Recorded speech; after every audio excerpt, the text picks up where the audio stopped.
ഹേ, സോനയാണ്. ഒരിക്കലൊരു സൈക്കോളജിസ്റ്റ് ഒരുപാടധികം ഓഡിയൻസ് ഉള്ള ഒരു ക്ലാസ്സിൽ വെച്ചിട്ട് സ്ട്രെസ് മാനേജ്മെന്റിനെ പറ്റിയിട്ട് ക്ലാസ് എടുത്തുകൊണ്ടിരിക്കുകയാണ്. ആ സമയത്ത് ആ സ്ത്രീ ഒരു ഗ്ലാസ് വെള്ളം കയ്യിലെടുത്ത് ഹോൾഡ് ചെയ്തതിന് ശേഷം ആ ഓഡിയൻസിനോട് ചോദിച്ചു, ഇതിന് നിങ്ങൾക്ക് എത്ര ഭാരം തോന്നുന്നുണ്ട്? ആ സമയത്ത് ഓഡിയൻസ് പല പല ഉത്തരങ്ങളും വിളിച്ചു പറയാൻ തുടങ്ങി.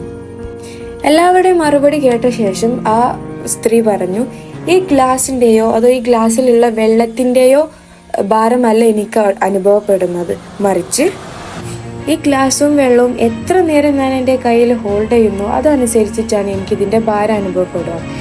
ഒരു മിനിറ്റ് ഞാൻ ഈ ഗ്ലാസും വെള്ളവും ഇങ്ങനെ ഹോൾഡ് ചെയ്താൽ എനിക്കൊരു ഭാരം അനുഭവപ്പെടില്ല, മറിച്ച് ഒരു മണിക്കൂർ ഞാൻ ഇത് ഹോൾഡ് ചെയ്യുന്ന സമയത്ത് എനിക്ക് പ്രയാസം ഉണ്ടാവും.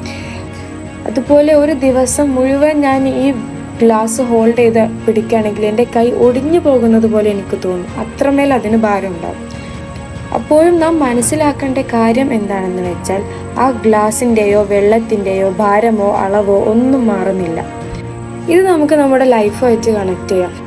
നമ്മുടെ ലൈഫിലുണ്ടാകുന്ന സ്ട്രെസ്, ആൻസൈറ്റി, ഡിപ്രഷൻ, പ്രോബ്ലംസ് എല്ലാം just like A cup of water.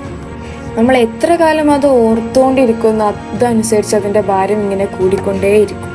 നമ്മുടെ ലൈഫിൽ എന്തെങ്കിലും ഒരു പ്രോബ്ലമോ സ്ട്രെസ്സോ ഉണ്ടാകുന്ന സമയത്ത് നമ്മൾ അതിനെ പറ്റി ആ സമയത്ത് ആലോചിക്കുമ്പോൾ നമുക്ക് വലിയ പ്രശ്നമായിട്ട് തോന്നില്ല. പക്ഷെ വീണ്ടും ആ ദിവസം തന്നെ നമ്മൾ അതിനെക്കുറിച്ച് കൂടുതലായിട്ട് ആലോചിക്കുമ്പോൾ നമുക്ക് ഓട്ടോമാറ്റിക്കായിട്ട് സങ്കടം വരും, നമ്മുടെ മൈൻഡ് ഭയങ്കര ഔട്ടാവും. അതുപോലെ പിന്നീടുള്ള ദിവസങ്ങളിൽ നമ്മൾ വീണ്ടും അതിനെക്കുറിച്ച് തന്നെ ആലോചിക്കുകയാണെങ്കിൽ അത് നമ്മുടെ ലൈഫിൽ നല്ല രീതിയിലുള്ള പ്രശ്നങ്ങൾ കൊണ്ടുവരും. സോ നമ്മൾ മനസ്സിലാക്കേണ്ട കാര്യം എന്താണെന്ന് വെച്ചാൽ, നമ്മുടെ കൈ വേദനിക്കുന്നതനുസരിച്ചിട്ട് നമ്മൾ ആ കപ്പ് താഴ്ത്ത് വെക്കുന്നത് പോലെ തന്നെ സ്ട്രെസ്സും പ്രോബ്ലംസും എല്ലാം എടുത്ത് കളയേണ്ട സമയമായി നമുക്ക് തോന്നിയാൽ എടുത്ത് കളയണം. വീണ്ടും അത് മനസ്സിലിട്ട് ഇങ്ങനെ കൊണ്ടു നടന്ന് ഡേഞ്ചർ ആയിട്ടുള്ള ഒരു സിറ്റുവേഷൻസിലേക്ക് ലൈഫ് കൊണ്ടുപോകരുത്. So hope you understand. By.